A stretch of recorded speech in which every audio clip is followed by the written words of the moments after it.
This year is a special year for us at this 41st annual Surfer Poll because the founder of Surfer, the reason why many of people in this room have a career from this beautiful lifestyle, Mr. John Severson is in the building. And tonight he is going to receive the Surfer Lifetime Achievement Award, and it's going to be presented to him tonight by one of his first employees, a former Surfer editor and a Walt Whitman enthusiast, Mr. Drew Campion.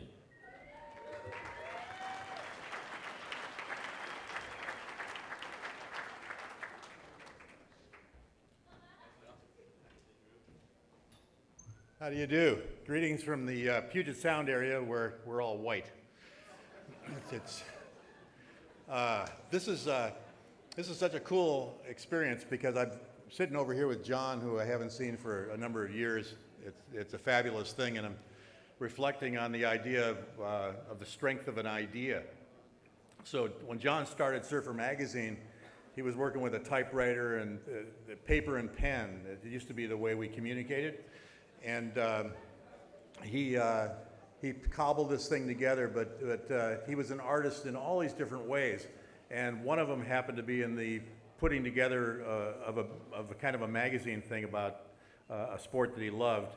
And his photos had a certain quality, and his illustrations had a certain quality, and the way he worked with words had a certain quality. He wrote a couple of books.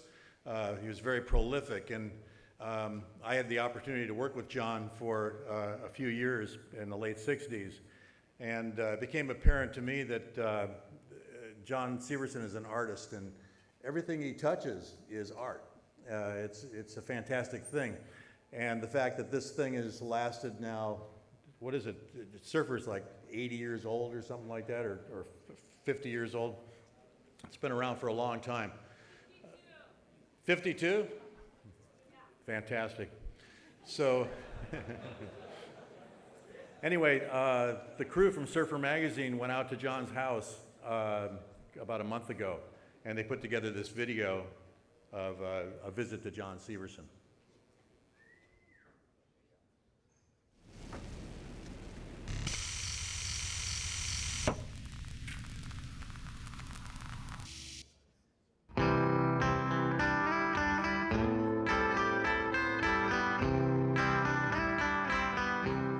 Hi, I'm John Severson. Well, I grew up in Altadena and Pasadena. In 1945, my dad was fed up with business, and so he quit his job and moved to San Clemente, which turned out to be the greatest move of my life. Became a little beach boy, learned to surf, got cameras, immediately took them to the water to shoot surfing, got a movie camera, started shooting magic movies of us surfing. It was great. I continued my surf film hobby until I was drafted in the Army, and that was after college. And the Army made a tactical error, and they sent me to Hawaii. In Hawaii, they assigned me to the Army surf team, with orders to practice every afternoon at Sunset Beach or Makaha. Yes, sir.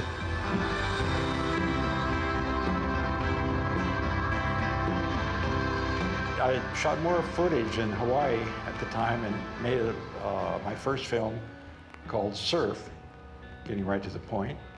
And I had a minor success with that, and then made some more films, Surf Safari, Surf Fever, Big Wednesday, and some others. And then got sidetracked with a little booklet project, which turned out to be Surfer Magazine. My brother is carrying the magazines down to the first surf shops to see, to fill the orders. And I get a phone call a little later, and Jim says, "Sorry to have to tell you this, but I got to Hap Jacobs and there was a riot." He says, "Yeah, the riot was to buy the magazine. They're lined up around the block."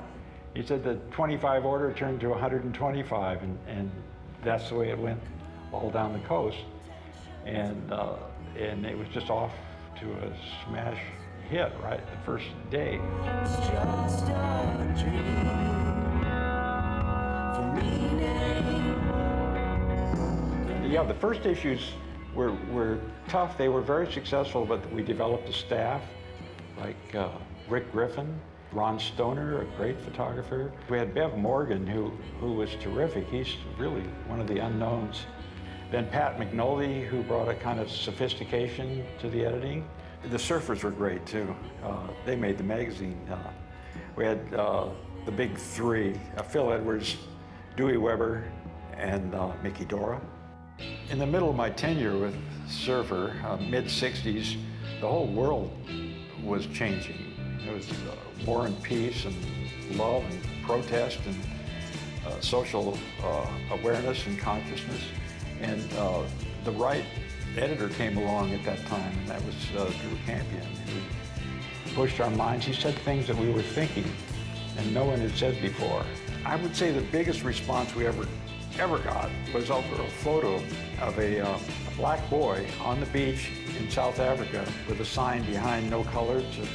There was outrage on both sides, and we just let it run because we wanted to show inequality and wanted to wake people up.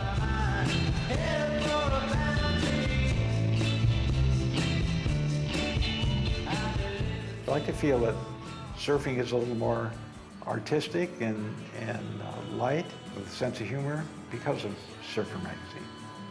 When I got into Surfer, I told Louise that we work 10 years and then sell the magazine or whatever enterprises that come along and travel, surf, and paint. And Ben Finney used to regale us with stories of Honolulu Bay. And so I was, from 58 on, I was looking for a trail to Honolulu and found it.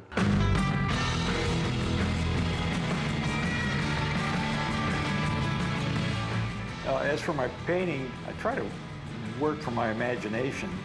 Sometimes I start somewhere, I see a photo or I see something in the water and I work off of that, but I try not to appropriate too much. But as far as life goes, I wanted to paint, I wanted to surf, and I wanted to have artistic projects, and it's worked that way, and it just continues to work that way. And as Rick Griffin used to say, yes, I'm stoked.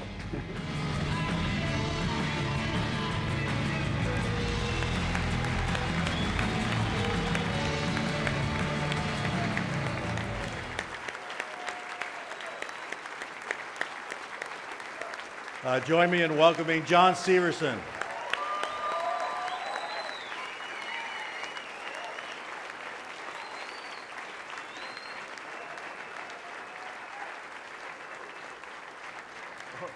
Thank you very much. Wow. Only took 50 years. I have to introduce my wife, Louise, who was along with me for this 50-year ride.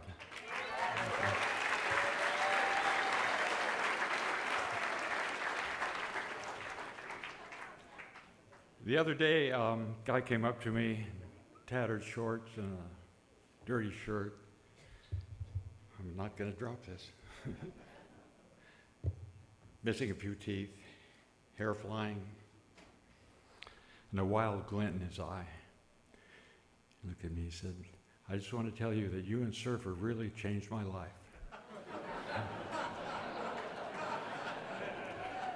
I think he was a former editor. But he had Stoke, and he was alive. And there's a whole line of editors, photographers, artists, and surfers who have that wild glint in their eyes.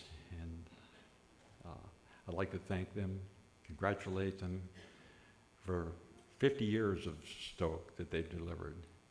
Thank you, Surfer Magazine, and all the surfers, of course. What a great sport we have. Lucky us. And thank you very much.